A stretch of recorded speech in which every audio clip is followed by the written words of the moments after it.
நம்மகிட்ட ஆக சிறந்த காவல்துறை, உளவுத்துறை, சிபிசிஐடி எல்லாம் இருக்கிறது அமைப்பு இருக்கும்போது தொட்டதுக்கெல்லாம் சிபிஐங்கிறது அது இங்கே பாருங்க, அது மாத்துறதுங்கிறத ஏமாத்துறது தான். இது வரைக்கும் மத்திய புலனாய்வுத்துறை விசாரித்து எதை சரியாக சொல்லியிருக்குது, கொண்டு வந்திருக்குது. இது நம்ம மண்ணில் நம்ம மண்ணின் மகனுக்கு நடந்த கொடுமை நாமளே விசாரித்து முடிவு காண்றதும் சரியாக இருக்குது. அதை மத்திய அரசுக்கு அவனுக்கு என்ன, இப்போ என் தம்பி ஆம்ஸ்ட்ராங்கின் உயிருக்கு அவனுக்கு என்ன அக்கறை இருக்கும்? நீங்கள் சொல்லுங்கள். நாங்கள் அரசியல் நெருக்கடி கொடுக்கலாம், நீ சீக்கிரம் கண்டுபிடின்னு சொல்லலாம். அவன் என்ன என்னை கண்டுக்குறான்னா அதெல்லாம் அவசியமற்றது. இங்கே தம்பி கொலை நடந்துச்சு, குற்றம் தெளிவாக தெரியுது, கைதை சரணடைஞ்சவங்க உண்மையான குற்றவாளிகளாக முதல்ல சொல்லணும். அவங்க யார், நீங்கள் கைது செய்யலை, அவங்க சரணடைஞ்சிருக்காங்க.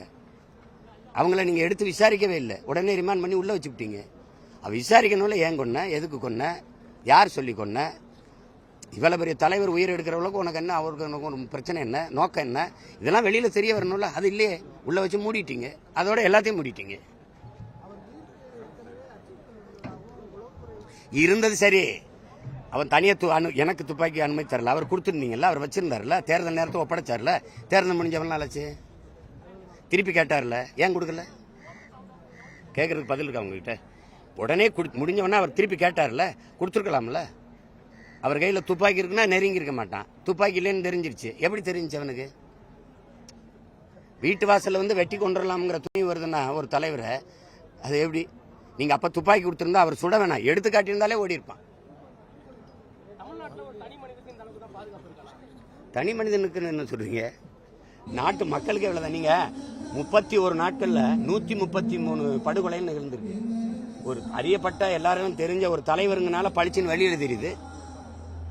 இப்ப நான் என்ன சொல்றேன், கள்ளக்குறிச்சி கள்ளச்சாராய இதுலயே ஏற்கனவே மரக்காணத்தில் செத்த போது நீங்க எச்சரிக்கல, திருப்பி இங்க 50-60 பேர் 70 பேர் செத்த பிறகுதான் வெளியில தெரியுது. ஆனா அவர் சாகலைன்னா வித்துட்டு தானே இருந்திருப்பாங்க, செத்தவன தான் வெளியில தெரியுது. அப்ப அது வரைக்கும் அப்ப அது மாதிரி இவர் இறந்த பிறகுதான் கொலை செய்யப்பட்டவர் தான் பழிச்சுன்னு தெரியுது. கணக்கு பார்த்தா 31 நாள்ல 133 படுகொலை நடந்தது இவரோட சேர்த்து. அப்ப என்ன பாதுகாப்பு இருக்கு இவருக்கே இல்லை அப்படின்னா? இவ்வளவு செல்வாக்கு பெற்ற ஒரு தலைவனுக்கு இல்லைன்னா சாதாரண குடிகளுக்கு, சாதாரண பெண்களுக்கு என்னவா இருக்கும்? அப்ப எதுக்கு நீங்க சட்டம் ஒழுங்கு சிறப்பான இதெல்லாம் நம்ம எதுக்கு பேசணும்?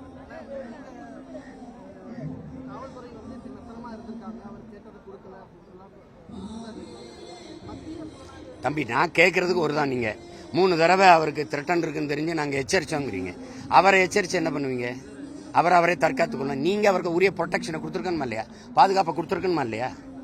சொல்லுங்க தம்பி. இப்ப எனக்கு கொலை மிரட்டல் இருக்குன்னு ஒருத்தர் சொல்லுது, அவர் கொலை செய்ய திட்டமிடுறாங்கன்னா பாதுகாக்க வேண்டிய பொறுப்பும் கடமையும் அரசுக்கும் காவல்துறைக்கும் இருக்கா இல்லையா? அவர்கிட்ட சொல்லிட்டோம் அப்படின்னு அவர் என்ன பண்ணுவாரு? அவர் வாடகைக்கு காவல்துறை, அவர் வாடகைக்கு பாதுகாப்பு வச்சுக்கிடுவார் எப்படி? அவர்கிட்ட சொல்லிட்டோமுங்க, அவர் கவனக்குறைவா இருந்தார். இதை சொல்றதுக்கு ஒரு காவல்துறை, ஒரு அரசு, ஒரு நிர்வாகமா தம்பி? கைதுன்னு திரும்ப சொல்லாத.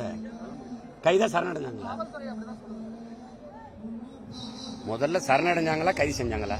உண்மையை சொல்லு. கைது செஞ்சாங்கன்னா எங்க வச்சு கைது செஞ்சீங்க? எங்க இருந்தாங்க, எங்க போய் பிடிச்சு எங்க கைது செஞ்சீங்க? அதுக்கான இதா இருக்கா? சரணடைஞ்சாங்கன்னா இதுவரை சொல்லிட்டு இருக்கீங்க,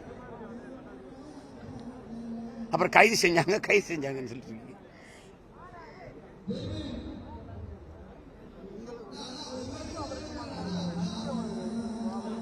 ஒரே நோக்கம், வெவ்வேறு தளம், வெவ்வேறு களம்.